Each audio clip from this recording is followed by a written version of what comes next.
அத்தியாயம் 24.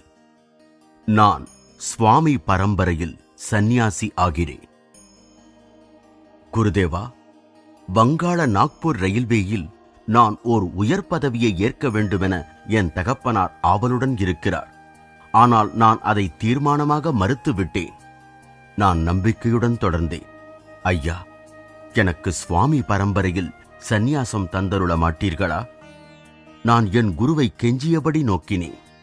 கடந்த சில வருடங்களாகவே என் தீர்மானத்தின் ஆழத்தை பரிசோதிப்பதற்காக வேண்டி அவர் இந்த கோரிக்கையை மறுத்தே வந்திருக்கிறார். எனினும் இன்று அவர் கருணையுடன் புன்னகைத்தார். மிகவும் நல்லது. நாளை நான் உனக்கு சந்நியாச தீட்சை அளிக்கிறேன். அவர் அமைதியாக தொடர்ந்தார். நீ சந்நியாசியாக வேண்டும் என்ற விருப்பத்தில் உறுதியாக நிற்பது பற்றி எனக்கு மகிழ்ச்சி. லாகிரி மகாசயர் அடிக்கடி கூறுவார், நீ உன் வாழ்க்கையின் வசந்த காலமெனும் வாலிபப் பருவத்தில் கடவுளை அழைக்காவிடில் குளிர்காலம் எனும் முதுமைப் பருவத்தில் அவர் வரமாட்டார். அன்பான குருதேவா, வணக்கத்திற்குரிய தங்களைப் போலவே சுவாமி பரம்பரையில் ஒருவனாக ஆக வேண்டும் என்ற என் வேட்கையை என்னால் என்றுமே விட முடிந்ததில்லை. அளவு கடந்த அன்புடன் நான் அவரை நோக்கி புன்னகை புரிந்தேன். விவாகம் இல்லாதவன் கர்த்தருக்கு எப்படி பிரியமாக இருக்கலாம் என்று கர்த்தருக்குரியவைகளுக்காக கவலைப்படுகிறான். விவாகம் பண்ணினவன் தன் மனைவிக்கு எப்படி பிரியமாக இருக்கலாம் என்று உலகத்திற்கு உரியவைகளுக்காக கவலைப்படுகிறான். சில ஆன்மீக வழிமுறைகளை மேற்கொண்டு விட்டு பிறகு மனம் புரிந்து கொண்ட என்னுடைய பல நண்பர்களின் வாழ்க்கையை நான் அலசி பார்த்திருக்கிறேன். உலக பொறுப்புகள் என்னும் கடலில் தள்ளப்பட்டு ஆழ்ந்து தியானம் செய்ய வேண்டுமென்ற தங்களது தீர்மானங்களை மறந்துவிட்டிருந்தார்கள். என் வாழ்வில் கடவுளுக்கு இரண்டாவது இடம் அளிப்பது என்பது என்னை பொறுத்தவரையில் நினைக்கவே முடியாதது. அவர்தான் இந்த பேரண்டத்தின் ஒரே உரிமையாளர். மனிதனின் ஒவ்வொரு பிறவியிலும் அவன் மீது அருட்கொடைகளை மௌனமாக பொழிபவர். அவைகளுக்கு பதிலாக மனிதன் கடவுளுக்கு கொடுக்கக்கூடிய பரிசு ஒன்றே உண்டு. அதுதான் அவனது அன்பு. அதை கொடுப்பதற்கும் கொடுக்காமல் இருப்பதற்கும் அவனுக்கு அதிகாரம் அளிக்கப்பட்டுள்ளது. எண்ணிலடங்கா விதத்தில் சிரமம் எடுத்துக்கொண்டு தன் தோற்றத்தை சிருஷ்டியின் அணுக்களில் மர்மமாகவே வைத்திருப்பதற்கு இறைவனுக்கு ஒரே காரணம்தான் இருக்க முடியும். அது ஓர் உணர்ச்சி பூர்வமான ஆசை. மனிதன் அவன் சொந்த விருப்பத்தினால் மட்டுமே தன்னை தேட வேண்டும் என்ற அவா. வெல்வெட் கையுறை போன்ற வினயமான வழியை உபயோகித்து இறைவன் இரும்பை போன்ற தன் சர்வ சக்தி கரங்களை மறைத்தல்லவா விட்டான். மறுநாள் நான் என் வாழ்வில் என்றும் நினைவில் வைத்துக் கொள்ளும் நாட்களில் ஒன்றாகும். சூரியன் பளீரென்று ஒளி வீசிக் கொண்டிருந்தான். அன்று வியாழக்கிழமை என்று எனக்கு ஞாபகம் இருக்கிறது. ஜூலை 1915 நான் கல்லூரியிலிருந்து பட்டம் பெற்று சில வாரங்கள் கழிந்திருந்தன.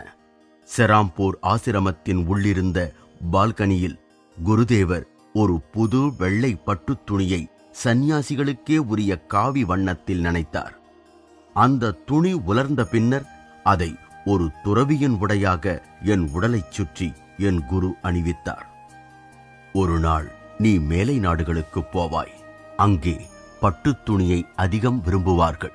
வழக்கமான பருத்தி துணிக்கு பதிலாக நான் இதை உனக்கு ஓர் அடையாளமாக தேர்ந்தெடுத்திருக்கிறேன்.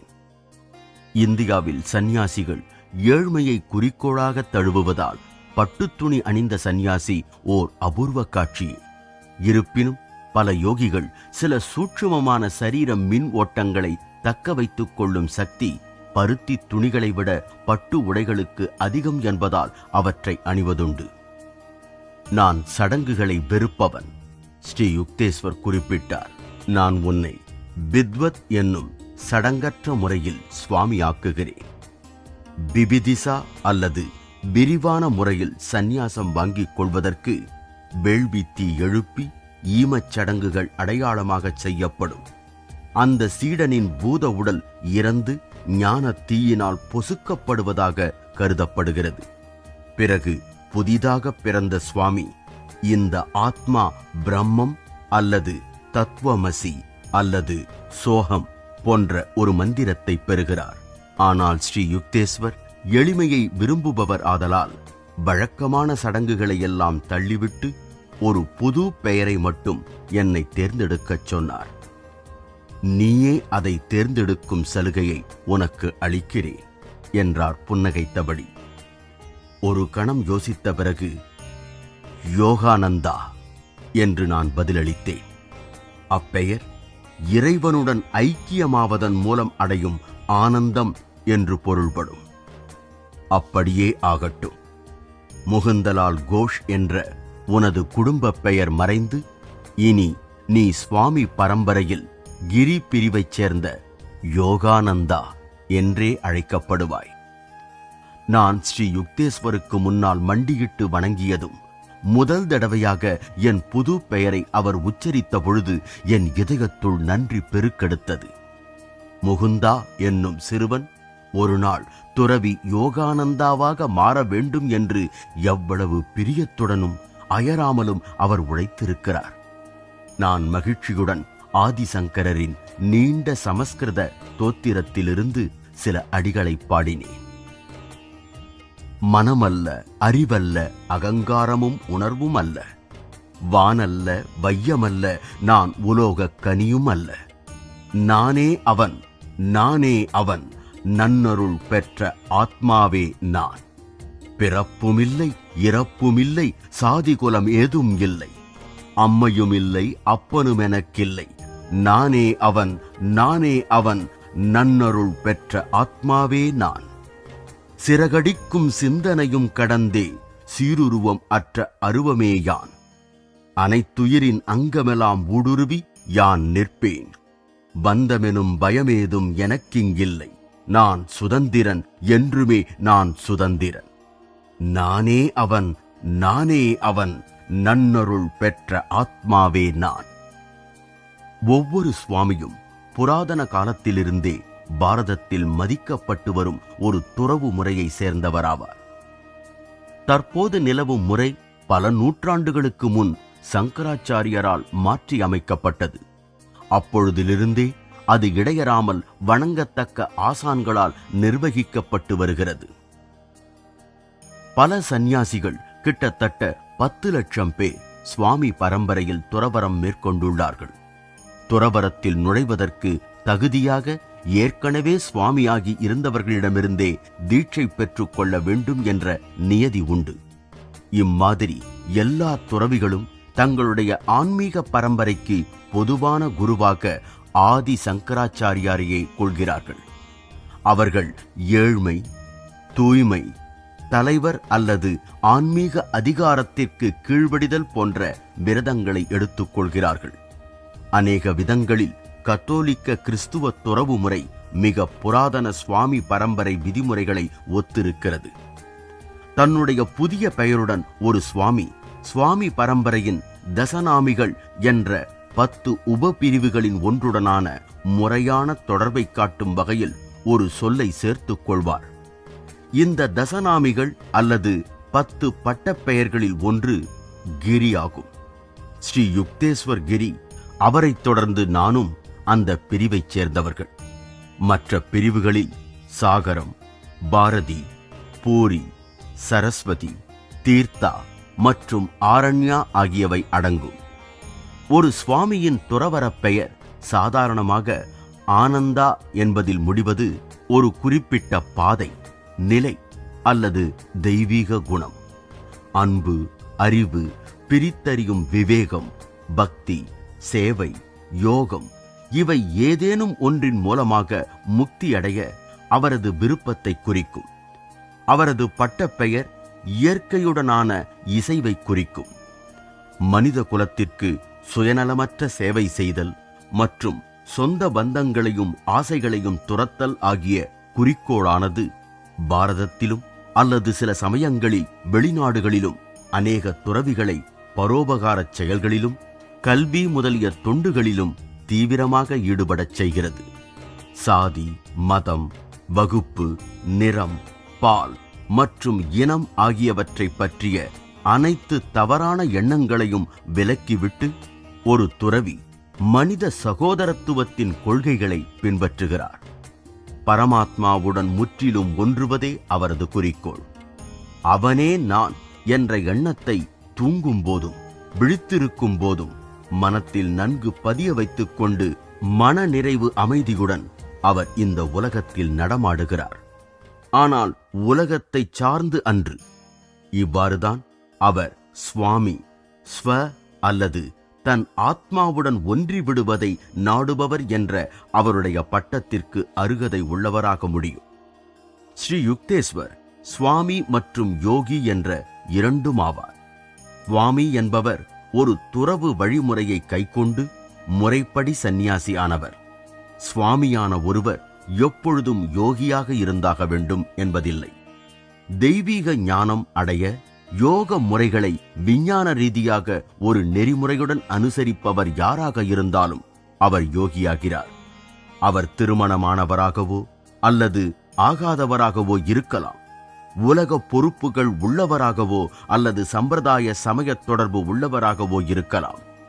சுவாமி என்பவர் வறண்ட பகுத்தறிவின் வழியையே கடைப்பிடித்து தீவிர துறவு முறையை அனுசரிப்பவராகவும் இருக்கலாம். ஆனால் ஒரு யோகி தன்னைத்தானே திட்டவட்டமான படிப்படியான செயல்முறையில் ஈடுபடுத்துவதன் மூலம் உடலும் மனமும் ஒழுங்குபடுத்தப்படுகின்றன. ஆன்மாவும் படிப்படியாக விடுதலை அடைகிறது. உணர்ச்சி பூர்வமாகவோ அல்லது நம்பிக்கையினாலோ எதையும் நிச்சயமாக எடுத்துக்கொள்ளாமல் ஒரு யோகி புராதன ரிஷிகளால் முதலில் திட்டமிடப்பட்டு பின்னர் முழுவதுமாக பரீட்சிக்கப்பட்ட பயிற்சி முறைகளை பயில்கிறார். பாரதத்தில் ஒவ்வொரு காலத்திலும் யோகம் கிறிஸ்துவை போன்ற முக்தி பெற்ற உண்மையான யோகிகளை உண்டாக்கி இருக்கிறது. மற்ற எந்த விஞ்ஞானத்தையும் போல் யோக பயிற்சியும் எல்லா காலங்களிலும் எல்லா தேசங்களிலும் உள்ள மக்களால் பயன்படுத்தப்படலாம். சில அறியாத எழுத்தாளர்களால் மேற்கத்தியர்களுக்கு யோக முறை ஆபத்தானது அல்லது ஏற்றதில்லை என்று சொல்லப்படும் கருத்து முற்றிலும் பொய்யானது. இக்கருத்து உண்மையிலேயே யோக முறையை நாடும் ஆர்வமுள்ள அநேக மாணவர்களை அதன் எண்ணிறைந்த நலன்களை அடைவதிலிருந்து தடுத்து நிறுத்தி இருப்பது வருந்தத்தக்கது. இயற்கையாக மனத்தில் அலைபாயும் எண்ணச் சுழல்களை கட்டுப்படுத்தும் ஒரு முறைதான் யோகம். இவ்வெண்ணச் சுழல்கள் வித்தியாசமில்லாமல் எல்லா நாடுகளிலும் உள்ள எல்லா மனிதர்களும் தங்களின் உண்மையான சொரூபத்தை காண முடியாதபடி தடுத்து விடுகின்றன. சூரியனின் குணப்படுத்தும் ஒளியைப் போலவே யோக முறையும் கீழை நாடுகள் மற்றும் மேற்கத்திய நாடுகளில் உள்ள மனிதர்கள் யாவருக்கும் பொருந்தி அவர்களை உயர்வடையச் செய்ய வல்லது. அநேக மனிதர்களின் எண்ணங்கள் நிலையில்லாது அலைமோதியபடிதான் இருக்கும். எனவே யோகம் என்ற மனத்தை கட்டுப்படுத்தும் விஞ்ஞானத்தின் தேவை இன்றியமையாதது என்பது தெளிவாகிறது. புராதன ரிஷி பதஞ்சலி யோகத்தை உணர்வில் மாறி மாறி தோன்றும் எண்ண அலைகளை சமனப்படுத்துவது என்று வரையறுத்திருக்கிறார். அவரது சிறிய தலைசிறந்த நூலான யோக சூத்திரங்கள் இந்து தத்துவ ஞான சாஸ்திரத்தின் 6 முறைகளில் ஒன்றாகும். மேற்கத்திய தத்துவ சாஸ்திரங்களுக்கு மாறுபட்ட விதத்தில் இந்து சமயத்தின் 6 முறைகளுமே தத்துவார்த்தமாக மட்டுமின்றி அனுபவபூர்வமாகவும் போதனைகளை கொண்டுள்ளன. மனத்தில் உதிக்கக்கூடிய ஒவ்வொரு உயிர் தத்துவ ஆராய்ச்சியையும் அலசி ஆராய்ந்த பின்னர் துயரங்களை நிரந்தரமாக துடைத்து கால வரையற்ற ஆனந்தத்தை பெற இந்து சமயம் 6 திட்டவட்டமான வழிமுறைகளை வகுத்திருக்கிறது. இந்த 6 முறைகளிலும் நேரடியாக மெய்யுணர்வை அடைவதற்கு யோக சூத்திரங்களே மிக பயன்தரக்கூடிய வழிகளை கொண்டுள்ளன என பிற்காலத்தில் தோன்றிய உபனிஷதங்கள் பறைசாற்றுகின்றன. பலனளிக்காத யூகத்தின் பாதையை என்றென்றும் விட்டு விலகி யோகத்தின் நடைமுறை உபாயங்கள் மூலம் மனிதன் மெய்யான சாரத்தை தன் அனுபவத்தில் உணர்ந்து கொள்கிறான். பதஞ்சலியின் யோக முறை 8 அங்கங்களைக் கொண்ட ஒரு வழிமுறையாகும். முதல் படிகள் 1 யமம் ஒழுக்க கோட்பாடு மற்றும் 2 நியமம் சமய அனுஷ்டானங்கள் அல்லது நியமங்கள். யமம் என்பதில் அகிம்சை, சத்தியம், திருடாமை, பிரம்மச்சரியம், பிறர் பொருளுக்கு ஆசைப்படாதிருத்தல், ஆகியவை அடங்கியுள்ளன. நியம கட்டளைகளாவன உடலும் மனமும் பரிசுத்தமாயிருத்தல், எல்லா சூழ்நிலைகளிலும் மன நிறைவு, தன்னொழுக்கம், சுய சிந்தனை அதாவது ஆழ்ந்து நினைத்தல் மற்றும் இறை பக்தியும் குரு பக்தியும். அடுத்த படிகள்: 3 ஆசனம், சரியான சரீர நிலை, முதுகுத்தண்டு சீரான முறையில் நிமிர்ந்திருக்க, உடல் தியானத்திற்கென அசைவின்றி வசதியான முறையில் இருத்தல். 4 பிராணாயாமம், பிராணத்தை அதாவது சூட்சுமமான உயிரோட்டங்களை கட்டுப்படுத்துவது. மற்றும் 5 பிரத்யாகாரம், பொறிகளை புறப்பொருட்களிலிருந்து உள்ளிழுத்தல். கடைசி படிகள்தாம் யோக மார்க்கத்தின் முக்கியமான அம்சங்கள். 6 தாரணை, மனத்தை ஒரே எண்ணத்தில் ஒருமுனைப்படுத்துவது. 7 தியானம் மற்றும் 8 சமாதி, தன்னை மறந்த துரிய நிலை. யோகத்தின் இந்த 8 அங்க மார்க்கமானது கைவல்யம் அதாவது பரிபூரண நிலை என்ற குறிக்கோளை அடைய வழிகாட்டுகிறது. அப்பொழுது யோகியானவன் அறிவுக்கு அப்பாலான சத்தியத்தை உணர்கிறான். யார் பெரியவர், யோகியா அல்லது சுவாமியா என்று ஒருவர் கேட்கலாம். கடவுளுடன் ஒன்றிவிடும் பொழுது பல மார்க்கங்களிலுள்ள வித்தியாசங்கள் மறைந்து விடுகின்றன. ஆயினும் பகவத்கீதை யோக முறைகளே எல்லாவற்றையும் தம்முள் கொண்டன என்று சுட்டிக்காட்டுகிறது. அதன் உத்திகள் சந்நியாச வாழ்க்கையில் நாட்டம் கொண்டவர் போன்ற சில குறிப்பிட்ட வகையினருக்கும் சுபாவத்தினருக்கும் மட்டுமே உரியன அல்ல. யோகத்திற்கு சம்பிரதாயமான தொடர்பு தேவையில்லை. ஏனெனில் யோக விஞ்ஞான முறை பொதுவான தேவையை பூர்த்தி செய்வதால் இயற்கையாகவே யாவருக்கும் ஏற்புடையதாக உள்ளது. ஓர் உண்மையான யோகி கடமை உணர்வுடன் இந்த உலகில் வாழலாம். அங்கு அவன் தண்ணீரில் வெண்ணெயைப் போன்று இருக்கிறான். நீரில் எளிதில் கலந்துவிடும் கடையப்படாத பாலை ஒத்த நியதியற்ற மனிதர்களைப் போன்றன்று. அகங்கார இச்சைகளில் மன ஈடுபாடின்றி தான் இறைவனின் ஓர் உகந்த கருவி என நினைத்து வாழ்க்கையில் தன் பங்கை செய்தால் உலகப் பொறுப்புகளை நிறைவேற்றுவதானது மனிதனை கடவுளிடமிருந்து பிரிக்க வேண்டிய அவசியமில்லை. இன்று அநேக மகான்கள் அமெரிக்காவிலோ ஐரோப்பாவிலோ அல்லது இந்து அல்லாத ஸ்தாபனங்களிலோ யோகி மற்றும் சுவாமி என்ற சொற்களை கூட கேட்டு அறிந்திராதவர்கள் உண்மையில் அப்பதங்களுக்கு இலக்கணமாக திகழ்கின்றனர். மனித குலத்திற்கு பற்றற்ற முறையில் ஆற்றும் தொண்டினாலோ அல்லது எண்ணங்களையும் இச்சைகளையும் அடக்கி ஆள்வதின் மூலமோ அல்லது இறைவனிடம் கொண்ட ஒருமுனைப்பட்ட அன்பினாலோ அல்லது மனத்தை ஒருமுகப்படுத்தும் பெருந்திறமையினாலோ அவர்கள் யாவரும் ஒரு விதத்தில் யோகிகளே.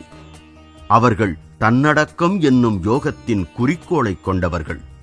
ஒருவருடைய மனத்தையும் வாழ்க்கையையும் வேண்டிய வழியில் செலுத்தக்கூடிய திறனை அதிகமாக அளிக்கவல்ல திட்டவட்டமான யோக விஞ்ஞானம் அவர்களுக்கு கற்றுக் கொடுக்கப்பட்டால் அவர்கள் இன்னும் உயர்ந்த நிலைகளை எட்ட முடியும்.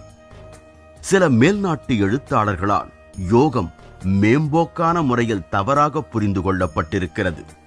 ஆனால் அதன் விமர்சகர்கள் ஒருபொழுதும் அதை அனுசரித்து பார்த்தவர்கள் இல்லை. யோகத்தை பற்றி நன்கு ஆராய்ந்து கூறப்பட்ட புகழாரங்களில் சுவிட்சர்லாந்தைச் சேர்ந்த புகழ்பெற்ற உளவியல் அறிஞர் டாக்டர் C.G. யுங் என்பவரால் கூறப்பட்ட கருத்து குறிப்பிடத்தக்கது. ஒரு சமயச் செயல்முறை விஞ்ஞானபூர்வமானது என கூறப்பட்டால் அதற்கு மேலை நாடுகளில் நிச்சயமாக உடனே வரவேற்பு கிடைக்கும்.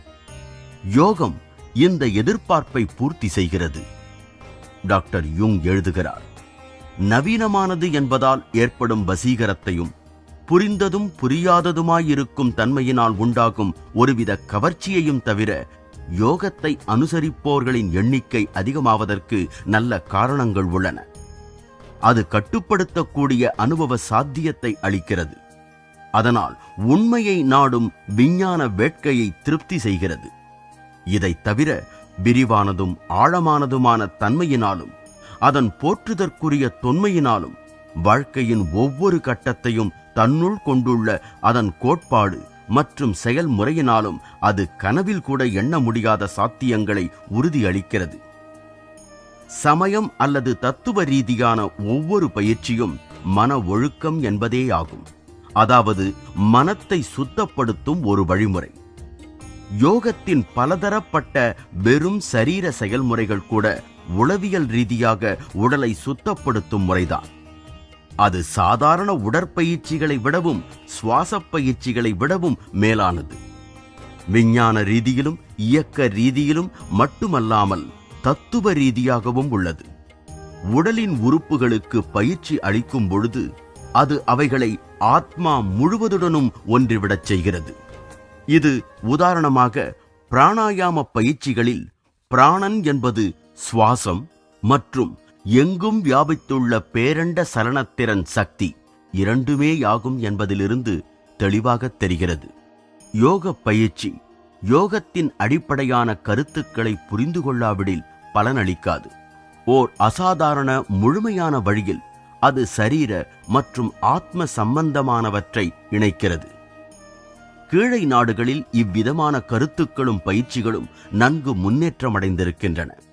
அங்கு பல ஆயிரம் ஆண்டுகளாக தடைபடாது இயங்கி வரும் ஒரு சம்பிரதாயம் தேவையான ஆன்மீக அடிப்படைகளை படைத்துள்ளது. நான் முழு மனத்துடன் நம்பிய வரையில் யோகம் என்பது மனத்தையும் உடலையும் பூரணமாகவும் பொருத்தமாகவும் கேள்விக்கிடமின்றி ஒன்றிணைக்கும் ஒரு முறை. இந்த ஐக்கியத்தினால் ஏற்படும் மனோதத்துவ நிலையில் சாதாரண உணர்ச்சிகளை கடந்த உள்ளுணர்வுகள் சாத்தியமாகின்றன. வெளியே இயற்கையை அடக்கி ஆள்வதைப் போல் தன்னை அடக்கி ஆளும் உள்ளார்ந்த விஞ்ஞானமும் அவசியமே என்பதை மேலை நாடுகள் புரிந்து கொள்ளும் நாள் நெருங்கிக் கொண்டிருக்கிறது. பொருள் என்பது உண்மையில் ஒருமுனைப்பட்ட சக்தியே என்று மறு பேச்சின்றி விஞ்ஞானபூர்வமாக நிரூபிக்கப்பட்ட உண்மையினால் இந்த அணு சகாப்தம் மனிதர்களின் மனம் அமைதி அடைவதையும் விரிவடைவதையும் காணவே செய்யும். கற்களிலும் உலோகங்களிலும் உள்ள சக்தியை விட எவ்வளவோ அதிகமாக மனித மனத்தினுள் அடைபட்டிருக்கும் சக்தியை அவன் வெளிக்கொண்டு வர முடியும். கொண்டு வந்தே ஆக வேண்டும். இல்லாவிடில் புதிதாக அவிழ்த்து விடப்பட்டிருக்கும் லோகாயதமான அணு அரக்கன் இதயமற்ற முறையில் உலகத்தின் அழிவில் ஈடுபடுவான்.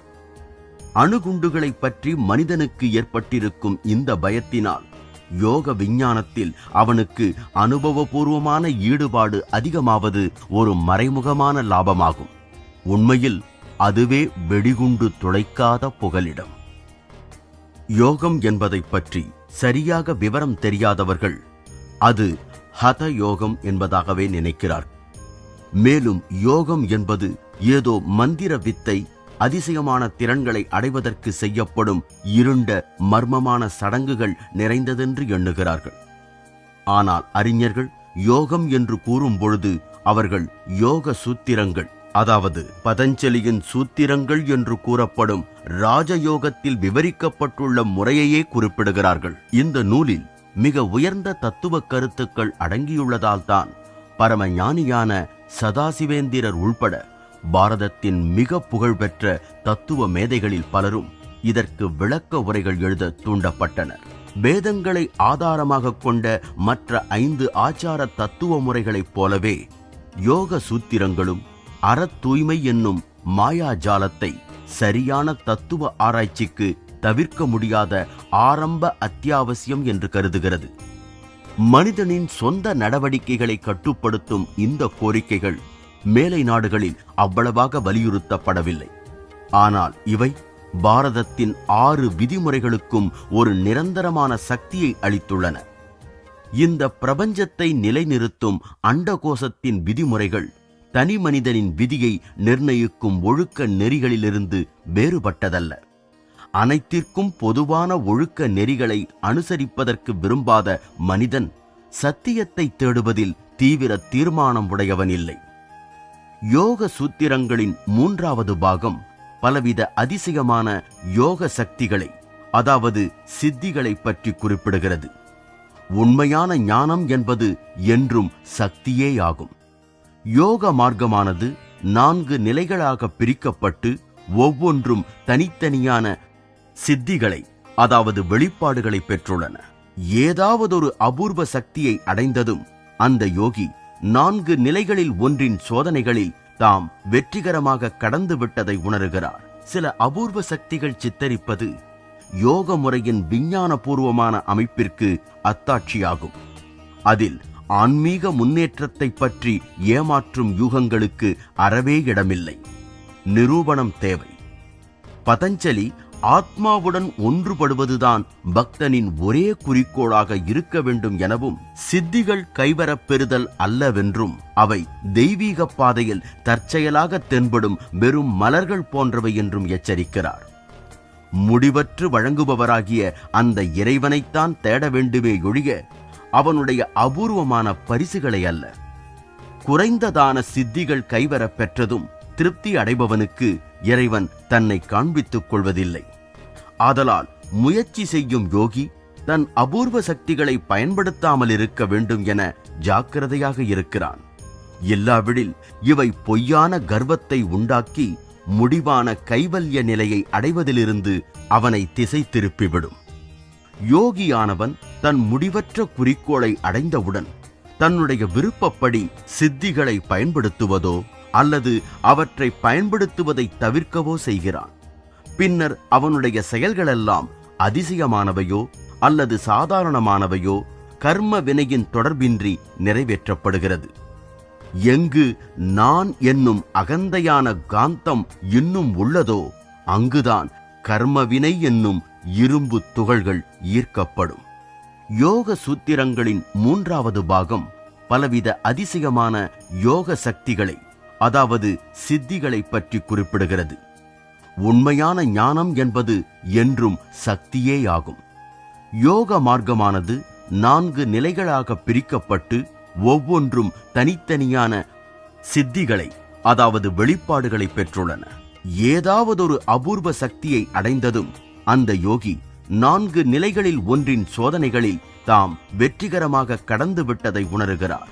சில அபூர்வ சக்திகள் சித்தரிப்பது யோக முறையின் விஞ்ஞானபூர்வமான அமைப்பிற்கு அத்தாட்சியாகும். அதில் ஆன்மீக முன்னேற்றத்தை பற்றி ஏமாற்றும் யூகங்களுக்கு அறவே இடமில்லை. நிரூபணம் தேவை. பதஞ்சலி ஆத்மாவுடன் ஒன்றுபடுவதுதான் பக்தனின் ஒரே குறிக்கோளாக இருக்க வேண்டும் எனவும், சித்திகள் கைவரப் பெறுதல் அல்லவென்றும், அவை தெய்வீக பாதையில் தற்செயலாக தென்படும் வெறும் மலர்கள் போன்றவை என்றும் எச்சரிக்கிறார். முடிவற்று வழங்குபவராகிய அந்த இறைவனைத்தான் தேட வேண்டுமே ஒழிய அவனுடைய அபூர்வமான பரிசுகளை அல்ல. குறைந்ததான சித்திகள் கைவரப் பெற்றதும் திருப்தி அடைபவனுக்கு இறைவன் தன்னை காண்பித்துக் கொள்வதில்லை. ஆதலால் முயற்சி செய்யும் யோகி தன் அபூர்வ சக்திகளை பயன்படுத்தாமல் இருக்க வேண்டும் என ஜாக்கிரதையாக இருக்கிறான். இல்லாவிடில் இவை பொய்யான கர்வத்தை உண்டாக்கி முடிவான கைவல்ய நிலையை அடைவதிலிருந்து அவனை திசை திருப்பிவிடும். யோகியானவன் தன் முடிவற்ற குறிக்கோளை அடைந்தவுடன் தன்னுடைய விருப்பப்படி சித்திகளை பயன்படுத்துவதோ அல்லது அவற்றை பயன்படுத்துவதை தவிர்க்கவோ செய்கிறான். பின்னர் அவனுடைய செயல்களெல்லாம் அதிசயமானவையோ அல்லது சாதாரணமானவையோ கர்ம வினையின் தொடர்பின்றி நிறைவேற்றப்படுகிறது. எங்கு நான் என்னும் அகந்தையான காந்தம் இன்னும் உள்ளதோ அங்குதான் கர்மவினை என்னும் இரும்பு துகள்கள் ஈர்க்கப்படும்.